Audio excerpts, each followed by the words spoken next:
que atire a primeira pedra quem nunca se sentiu perdida lendo os exames dos resultados dos hormônios. O hormônio está alto, outro está baixo, o que isso significa? Se vocês se sentem perdidas lendo os resultados dos exames hormonais, esse vídeo foi feito para vocês e espero que vocês gostem. Mas antes eu vou me apresentar brevemente. Meu nome é Júlia Azevedo, eu sou ginecologista em Porto Alegre, apaixonada pelo universo das mulheres 40+.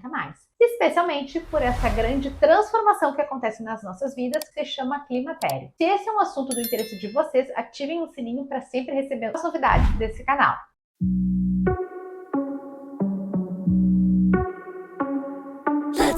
Agora voltando ao assunto do vídeo. Por que eu achei importante gravar um vídeo para as mulheres, para o público leigo, público não médico, e explicando sobre os exames de sangue, sobre os exames laboratoriais que mostram hormônios nessa faixa da perimenopausa e da menopausa? Isso é porque, infelizmente, apesar de a gente saber que todas as mulheres vão passar pela perimenopausa e pela menopausa, as mulheres costumam ser muito subdiagnosticadas. Então, muitas vezes elas fazem exames, os exames não mostram aquilo que o profissional espera que vão mostrar, e eles dizem, não é nada, tá? É doida, não tem perimenopausa nenhuma, não tem menopausa nenhuma. Então eu vou explicar para vocês como que os hormônios vão se comportar nesse período de transição. É sempre importante falar o que é a menopausa. A menopausa é a última menstruação da vida de uma mulher. Assim como a gente tem a nossa primeira menstruação, vai ser lá pelos 9, 10, 12, 14 anos, a gente vai ter em algum momento a nossa última menstruação, que a gente chama de menopausa. A gente consegue identificar que a mulher já entrou em menopausa quando ela já está há 1 ano sem menstruar. Então, por exemplo, se eu menstruei em janeiro de 2024, em janeiro de 2025 eu vou conseguir identificar que, uma vez que não teve nenhuma menstruação no ano de 2024, sim, eu estou em menopausa. Mas isso é fácil da gente identificar, é só a gente contar retrospectivamente, olha, quando foi a minha última menstruação, já passou 1 ano, ok, é menopausa, não é ainda, faz 2 meses que eu menstruei da última vez, ainda não posso dizer que é. Acontece que isso nem sempre é tão simples. Por quê? Porque algumas mulheres não menstruam, como é o caso, por exemplo, de mulheres que já retiraram um útero e delas ficam perdidas, porque esse parâmetro menstruação elas não têm. Ou o caso de mulheres que usam medicamentos que fazem elas pararem de menstruar, como é o caso do DIU de levonorgestrel, do DIU hormonal, que na maioria dos casos faz com que as mulheres cessem a menstruação. Então elas podem ter sintomas, mas a gente não sabe dizer quando que foi a última menstruação dela. E aí que sim, faz mais sentido a gente fazer exames laboratoriais, porque eles podem sim nos mostrar se essa mulher já está em menopausa ou não. Vamos voltar um pouquinho para a fisiologia, como que funciona. Nossos ovários são órgãos que produzem os óvulos e que produzem principalmente o estrogênio, que é o grande hormônio que a gente deixa de produzir com a menopausa. O ovário produz outros hormônios? Também produz. Ele também produz progesterona em uma determinada etapa do ciclo menstrual, produz também testosterona, assim como os adrenais, mas a gente sabe que a produção de testosterona ela se mantém, mesmo que a mulher entre em menopausa. A gente precisa falar do estrogênio, que é o principal hormônio a ser perdido com esse processo da menopausa. A gente tem uma glândula no cérebro que se chama hipófise, que ela vai mandar o ovário funcionar. Então, o que acontece? O ovário tá meio paradão, tá meio devagar, o cérebro manda uma resposta pro ovário. Vamos lá, vamos fazer funcionar. E essa mensagem vai ser dada através da produção de um hormônio que se chama FSH, hormônio folículo estimulante. Se é um ovário que tá muito paradão, o que acontece? O cérebro vai mandar mais FSH, mais FSH, mais FSH, para ver se ele pega no tranco e se assim ele responde. Na fase inicial da perimenopausa ou perimenopausa precoce, o que a gente acaba observando? O ovário ele tá ali meio travado, produzindo pouco, e o cérebro manda, vamos fazer funcionar. E o ovário pega no tranco. E aí, o que a gente acaba vendo nessa fase mais inicial? O FSH pode ter valores normais, valores super baixos e também valores altos, isso depende de qual momento a gente está pegando. E o estradiol pode estar lá no pé ou lá no alto. É normal tanto a gente ver um estradiol 2, 3, quanto um estradiol de 500 nesse período da perimenopausa, porque os hormônios acabam flutuando muito nesse período e, inclusive, muitas das queixas vão acontecer por essa grande flutuação hormonal. Já na fase mais final da perimenopausa, aquela mulher que já vai parar de menstruar, por exemplo, uma mulher que está menstruando a cada 3, 4 meses, ou que a última menstruação dela faz 6 meses, o que a gente acaba vendo? O ovário dela já começa a se comportar mais como um ovário que de fato não vai pegar no tranco. Então, o cérebro vai produzir mais FSH e o ovário vai responder de uma forma muito pobre na maioria das vezes. Então, nessa fase final da perimenopausa, a gente costuma ver níveis de FSH um pouquinho mais elevados e o estradiol não costuma fazer grandes picos. Dificilmente a gente vai pegar esses valores de 400, 500. Ele tende a ser normal ou até mais baixo. O que é o valor normal de estradiol? Ele varia muito conforme a época do ciclo. A gente fala que é normal tanto de 50 quanto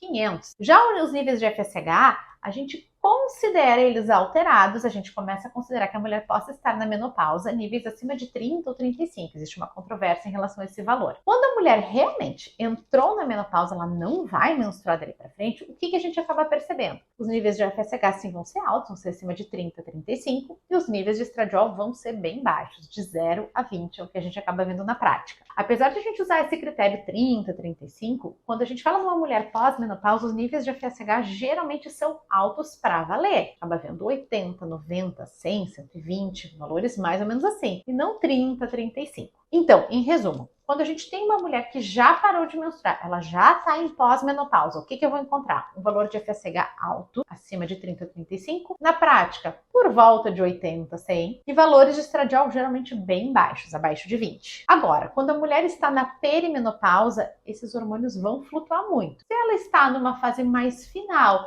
é provável que o FSH já comece a ficar elevado, mas isso não é obrigatório. E na fase inicial, tudo pode acontecer. A gente pode ter exames totalmente normais, como se fosse uma menina de 20 anos de idade, um FSH super baixo, um estradiol super alto, ou então já um nível começando a alterar. Tudo pode acontecer. Por isso é sempre importante a gente falar que o diagnóstico de perimenopausa e de menopausa também é clínico. Ele vai depender dos sintomas que essa mulher apresente. Então, se eu estou diante de uma mulher, por exemplo, uma mulher de 45 anos, que os ciclos começaram a bagunçar, seja pelo número de dias, pela quantidade de fluxo, agora ela está sangrando mais, ou agora ela está sangrando menos, ou o ciclo que era de 30 dias, agora é de 20, enfim, se a gente percebe uma alteração de ciclo. E se ela apresenta sintomas também, como, por exemplo, mais TPM, alterações de humor, insônia, principalmente insônia terminal, aquela que é no meio da madrugada para frente, calorões, suores noturnos, enfim, a lista enorme de sintomas. Se eu identifico essa mulher, sim, eu posso dizer que ela está na perimenopausa independente de qualquer exame de sangue.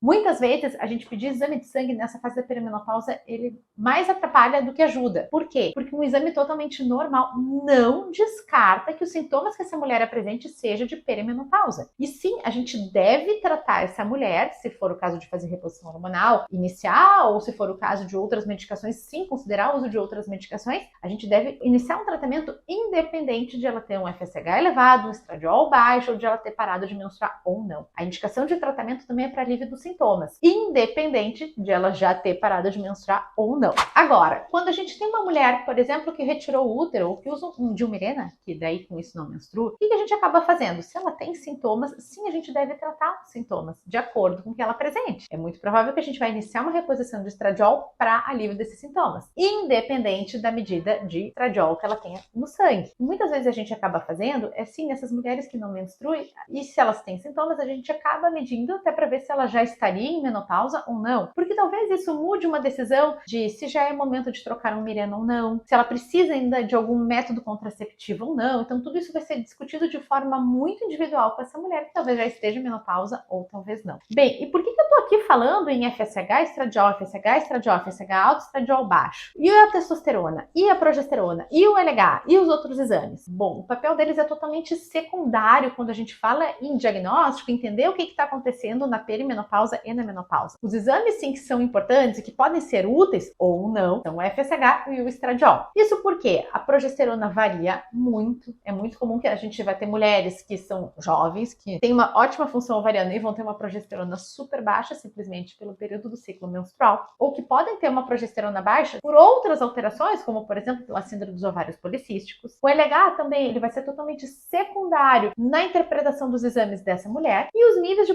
testosterona também são de pouca ajuda, uma vez que a testosterona é produzida não só pelos ovários, mas como também pela adrenal, e que os ovários tendem a manter a sua produção. Ela diminui, mas também a gente diminui a CHBG, que é o bloqueio da testosterona, enfim. Então, a testosterona livre das mulheres costuma se manter estável, mesmo que com a transição da menopausa. Eu espero que vocês tenham gostado desse vídeo, eu espero que tenha sido bem elucidativo, e mandem aqui os comentários de vocês. Beijos e até o próximo vídeo.